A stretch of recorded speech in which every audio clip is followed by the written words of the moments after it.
everybody. Welcome to Extension Kitchen. I'm Stephanie McCurdy. I'm the Health and Human Sciences educator with Purdue University, and I'm here today with our special guest, Heather Caldwell. Hello, everybody. I'm Heather Caldwell. I'm the Ag and Natural Resources and 4-H educator here in Fayette County.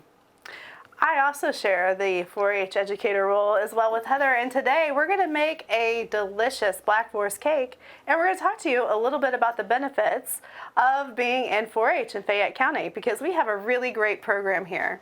That's right, we do. We have got over 500 kids enrolled in our program, and there's lots of exciting opportunities for kids to do different projects, join different clubs, go to 4-H camp this summer. So we'll talk about that as we're cooking our amazing cake. Yes, are you ready to get started? I'm ready, let's do it. Have you ever had Black Forest cake in the microwave? I have not.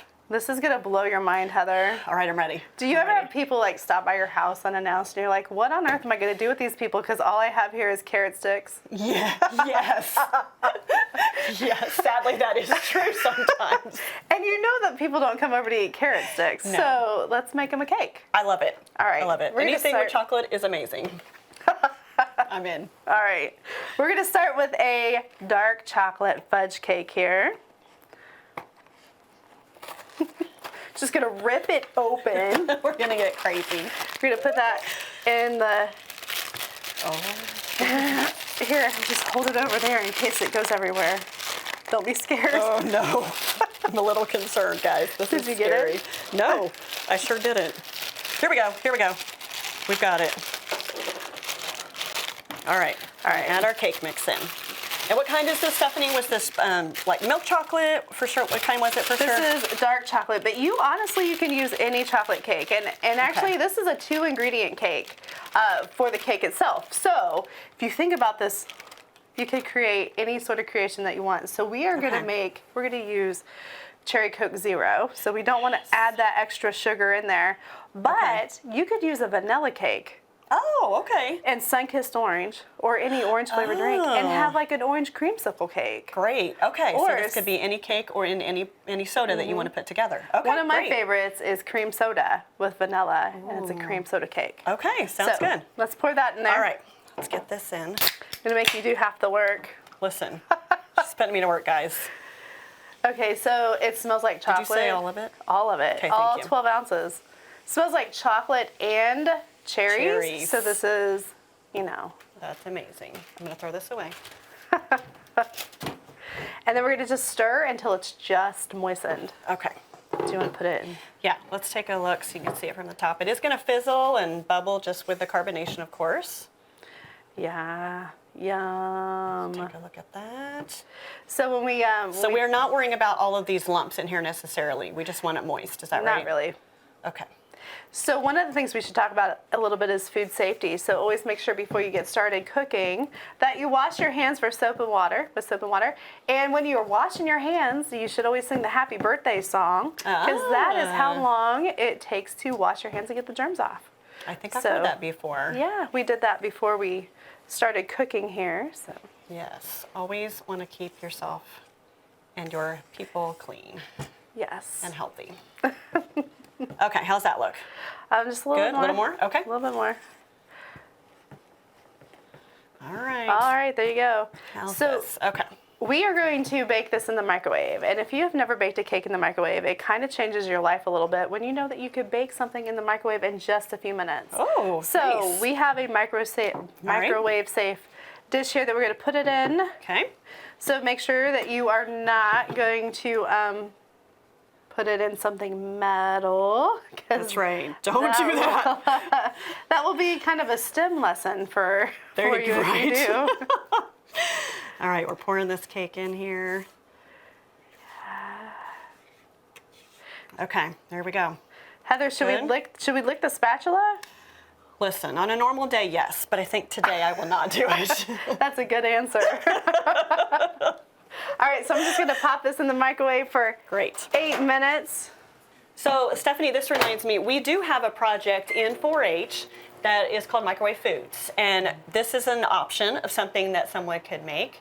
The purpose of that project is we have cooking, but then we also have microwave cooking. So this allows you to learn 2 different ways of cooking as a 4-H member. And this is a perfect example. I know last year we made homemade caramels in the microwave, and they were amazing. So it is, you can make some really delicious stuff in the microwave, which can be surprising for some people, I think. Right, for real.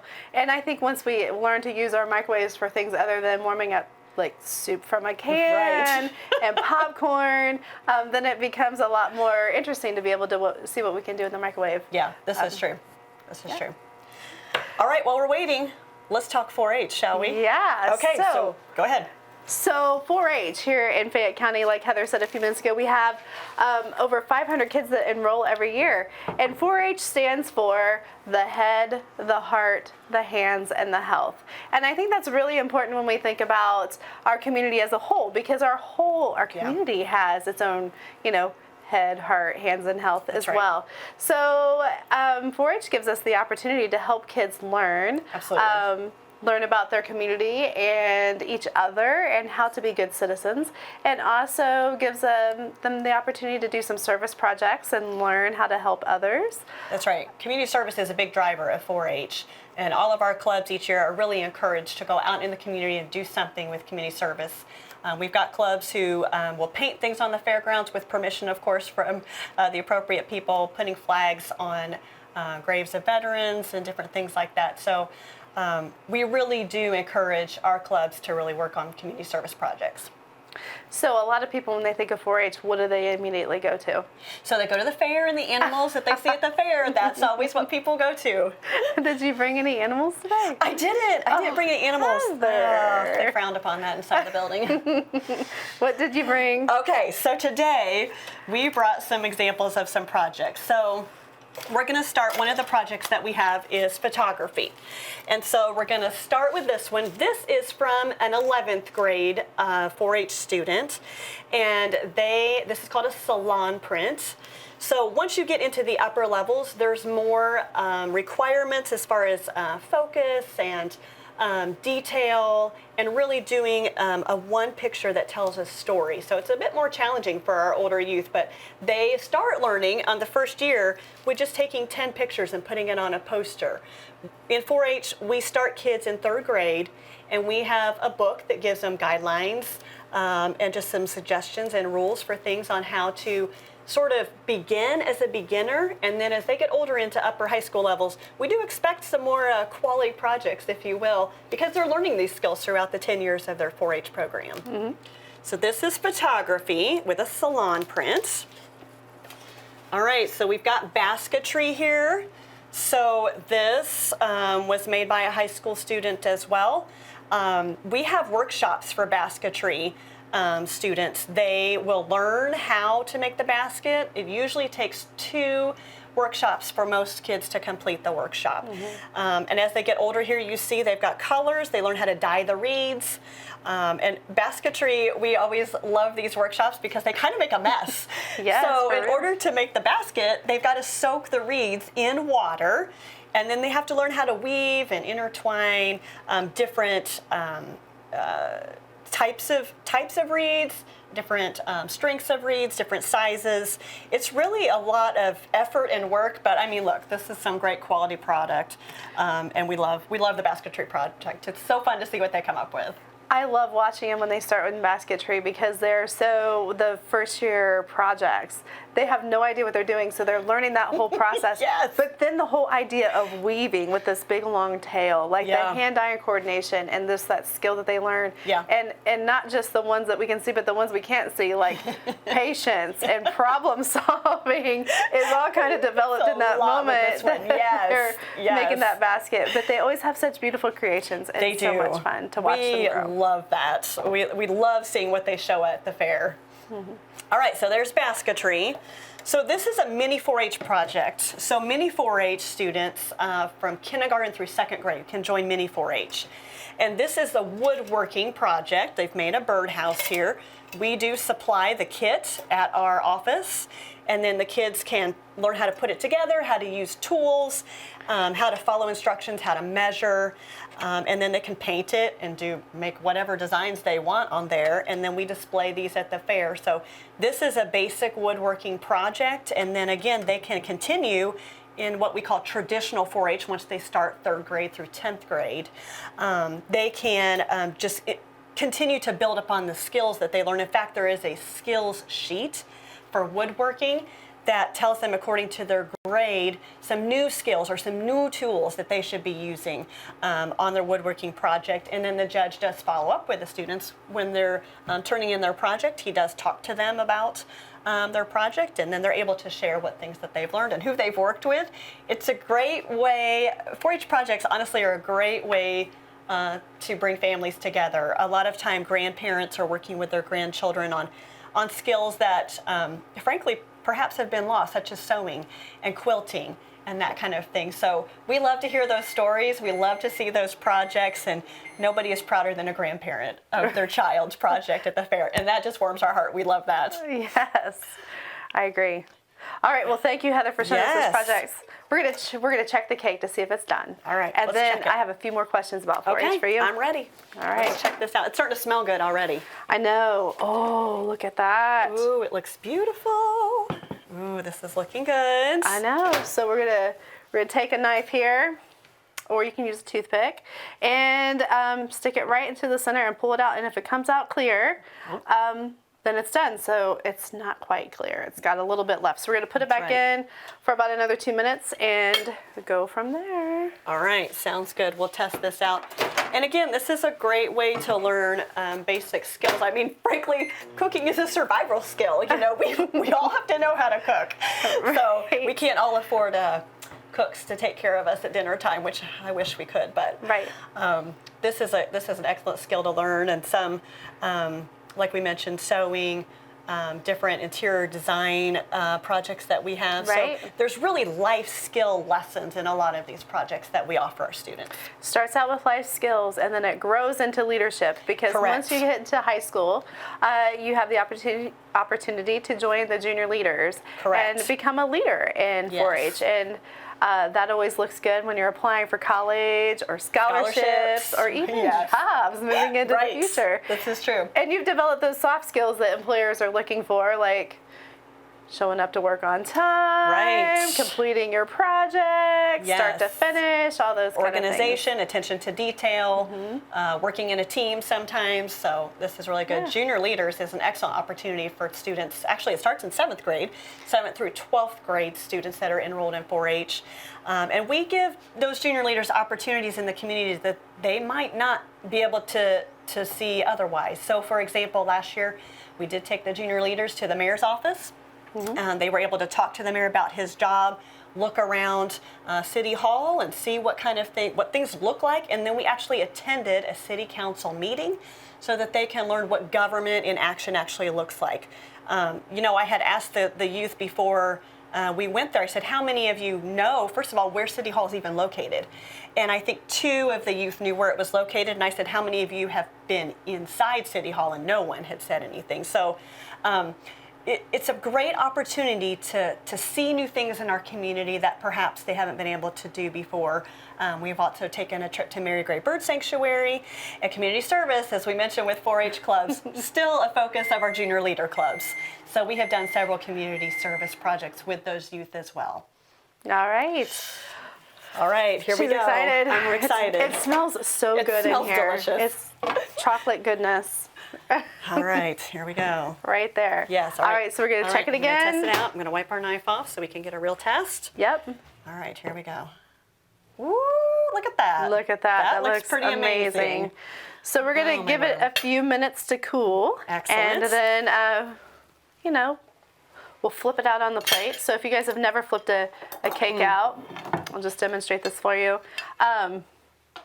we have this little spatula here, so you want to run it around the sides before you flip it out, and then you turn it on here and flip it over.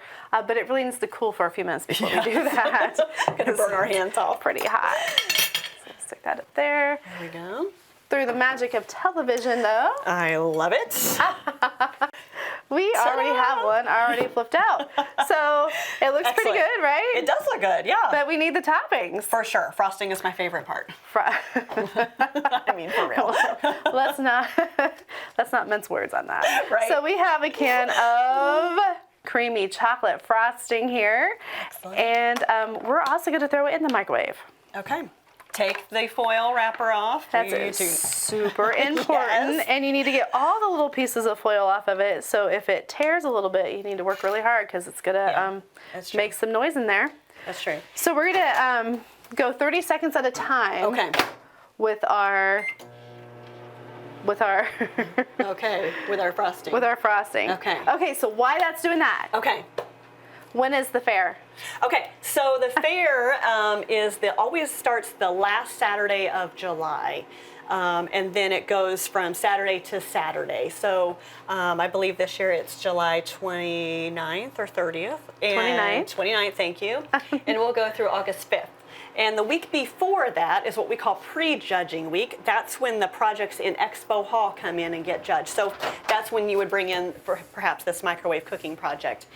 When you would bring that in, and those would be judged. We do have judges that are there, and the youth do talk to the judges about their project. It's not a requirement, Stephanie, that they're there, but we do encourage that because, again, 4-H is about leadership and skills, and that's a perfect opportunity for youth to learn how to talk to an adult, explain something in the step-by-step process of something that they've done. So it gives them some public speaking skills, sort of in a safe, comfortable, short-lived environment, if you will. They're only talking to the judge for just a few minutes at a time. But it's a great opportunity, and it's fun to watch the kids as they grow. So third graders that come in for the first time are usually very nervous to talk to a judge. And they get nervous, and they don't make good eye contact sometimes. But as they grow and learn, they're able to be more confident in themselves, and just seeing that in a kid is super exciting for me. I love to see that change. So for a while, I judged different 4-H fairs, and what was always really cool was when you watch the kids over the years. At the third grade level, they always did look a little nervous and scared, but by high school, they're almost advocating and fighting for their ribbon. They'd be like, yeah, "This is why I deserve a blue." That's true. I love that. I love to see that. That's pretty awesome. That was always a lot of fun for me to watch the kids grow through the years. Yeah, and I have heard judges actually ask, "What ribbon do you think your project deserves?" And that's an interesting question that a judge asks. So and it's interesting to see what the kids come up with. Well, I did ask that a few times, and it always kind of when the kids were talking about it, some of them were pretty hard on themselves. Yeah. So I would ask them, and they would tell me why they deserved, a certain ribbon, and I'd either confirm it or I would tell them why they deserve something a little bit better. There you go. Sometimes kids are awfully hard on themselves too. So I have melted this chocolate frosting in the microwave. Warms my heart. I feel like Heather wants a straw. I really do. I could do it right now. This gives whole new meaning to hot chocolate. But what we're going to do is just pour this frosting over the top of our Black Forest cake. You know what we should have done first? What? Poked holes in the cake. Ooh. Let's take a second and do that. Do you want to do it? Sure. Yeah. So that'll make the chocolate just kind of run Just through kind of even more. soak in a little bit here and there. That sounds amazing. Like it bubbled up when you did that. It did. So while you're doing that, Is that enough? if you would like to sign up to be in 4-H, sign your children up to be in 4-H or your grandkids, you just go to 4-H online and sign up there. That's right. The website is V2, V as in version, v2.4honline.com. And you'll go to new enrollment, or if you're a current 4-H member, you will just do a new enrollment for the new year. And something funny that we have this year, Stephanie. Okay, so enrollment goes from October 1st to January 15th of each year. Mm-hmm. And this year, Stephanie and I have kind of put ourselves in a crazy position. So we are looking for, as she mentioned earlier, we have around 500 youth that enroll in 4-H. And this year, if we have 250 youth and volunteers. So if you're a 4-H volunteer, you count too. But if we have 250 enrollments by December 16th, Stephanie and I are going to get a pie in the face, and we're going to Facebook it live from our Facebook page. I mean, Purdue maybe Extension - Fayette County. Maybe Facebook Live, maybe TV3 might come over. Oh, you know. maybe. It might be breaking news. We did do this 2 years ago. It was pretty entertaining, I'm not gonna lie. We had Denny the Elf come, which we're hoping to have him again this year to do that. So bringing in a couple of groups and helping us with the Parks Department coming in to work with Extension and making some fun happen. So if you are a current 4-H member, get your enrollment in. If you're a new member, you still count too. So get 250 by December 16th. We think we want to encourage this, right? We do want to encourage this. We do. Because I would do about anything to help kids grow strong in this That's community. right. And, you know, our youth is the building block of the future Connersville. So, true. That's true. 4-H is one of those organizations, one of those community clubs that really helps promote the community and really helps make us a better unit as a whole. Absolutely. So, join 4-H. That's join right. the fun. That's right. And hang out with us all summer, right? I mean, come on. After the pie in the face, it's got to get more fun than that. So we got a lot going on in our Black Forest cake here. This looks amazing. I know. We poured our hot frosting over the top. Okay. But part of a Black Forest cake is the cherry component. So True. Okay. we're gonna have to. I should have just let you reach You're up there and fine. get it. You're fine. All right. We're gonna open that up, and then we're just going to spoon some Okay. cherry pie filling over the top. Now, Okay, so this is pie filling, not like cherries just themselves, right? You want the pie filling. I mean, you could use cherries just themselves as well, Okay. or you could use, Just like the maraschino cherries? yeah, that's You what could I just put was them on trying to think top, what they were. maybe? Yeah, Okay. but you'd want to drain those a little bit first. Okay, that makes sense. So we're going to scoop and stir this up a little bit so we get a lot of the cherries. Listen, I'm getting hungry, guys. I know, right? And we we're need just smell gonna of vision. That's what we need, smell of vision. Stick here. some of that right on top here. Oh my goodness. This looks amazing. Now, I'm not so sure that you could take this as an actual 4-H project to the fair with the icing on it. I don't know. I forget the rules for that. We check the rules. Yeah, exactly. Now, if you do, so for example, cake decorating, we do have a project called Cake Decorating where they decorate the cake and they're judged on the decoration. It's a styrofoam mold that they decorate the cake with. Mm-hmm. And we do keep those there all week, but we do spray like a covering on those to keep the flies away and keep it from melting. So in this instance, if it was something like that with a microwave foods project that you had something that has potential to melt, we could do the same thing. We could spray something like that on there. All right. Now, just because we want to make it pretty, we have a couple random chocolate chips All right. there. Okay. You can just sprinkle a few of those on top as well. Oh, here we go. It is white chocolate, milk chocolate, and dark chocolate, but of course you can use just whatever you have in your kitchen. How about that? Perfect. A little centerpiece Oh my gosh, on that the looks cake. so good. Yum. This looks amazing. Yeah. Are you excited? Yes. All right, so is there anything else we need to know about 4-H? Did you talk about how much it cost? Ooh, good question, Stephanie. Yes. Okay, so we do have an anonymous donor again this year in our community who we're super grateful for, who is covering the cost of the enrollment. So typically, 4-H for Fayette County costs $25 for a traditional student and $10 for a mini 4-H member, kindergarten through second grade. But this year we've got an anonymous donor who is covering all the enrollment fees for everyone in our county. So when you think about how many youth we have in Fayette County that enroll, it's quite a bit. It's a large donation, and we're very grateful for that. So thank you for doing that. And if any youth want to send a thank you card to our donor, just send it to our office, 401 North Central, and we will get that to the anonymous donor. Excellent. Okay. All right. Very good. I think that's all the information we need for 4-H right now. I think so. Call our office. Our phone number is 825-8502 if you have questions or any challenges with enrollment. And again, our Facebook page, we do post a lot of reminders and events and different things on our Facebook page. That is Purdue Extension - Fayette County. So go ahead and get on, like our page, and we'll get you in events. And that page does get you also to any HHS programming that you're doing, Stephanie, and any ag programming that I'm doing, and the 4-H programming, as well as our community wellness coordinator, Becky Marvel. She posts a lot of activities on our page as well. So anything that has to do with extension, we try and post those. We post several times a day just because there's a lot going on through extension. And we're excited to be a part of the community. We're excited to work with different partners in our community. We hope that continues. Excellent. Yeah. All right, let's eat some cake. All right, let's do it. All right. You know, I didn't get out a plate yet. Oh my gosh, this looks amazing. We can just use that one.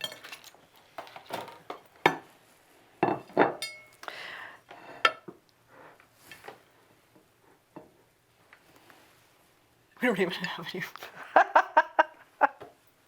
We got so excited. We did.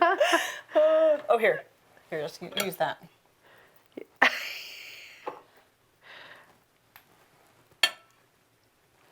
How was it? I didn't get any of the toppings, but it's really good. Oh, here, you get Cake that. is delicious. You take that piece right there. Okay. Take this little piece right here. Uh-oh. Gotta make a mess, gang. That's part of the fun, right? Ooh, that's really good. It's very moist. I love it. It is. A lot of people, when you cook a cake in the microwave, cook it a little bit too long, it gets a little charcoaly, a little hard. Oh, okay. So the Okay. key is to cook it just enough, but not too long, and then it's super moist. So it was 8 minutes on the instructions. Mm-hmm. So that's why you did 6 minutes and then checked it and then did an additional time frame. Right. To just kind of make sure it doesn't get too dry. Right. Excellent But my tip. microwave at home, it takes 8.5 minutes. Okay. So Good you to know. kind of have to, watch it a little bit and go from there. But All right. this would make you look like the hostess with the mostest. And it's not hard. Yeah. It took us just a few minutes to make it happen. So Can of Coke, box of cake mix, some frosting, and some cherry pie cherries. filling. And look at all the skills Done. you learned today. I mean, we learned Cake a lot of making, stuff. melting frosting. That's right. And look, we have Microwave can get too hot. a little extra here. We can just pour it out on this piece. Yes. All right. Good. Well, thank you for coming today, Yes, Heather. You're It welcome. sure was Thank a you for lot of asking. fun. Yeah, we had a great time. It was fun. Thanks for joining us. And if you have any questions on enrollment, give us a call. Yes, we will see you next time on Extension Kitchen, and you guys have a happy holidays.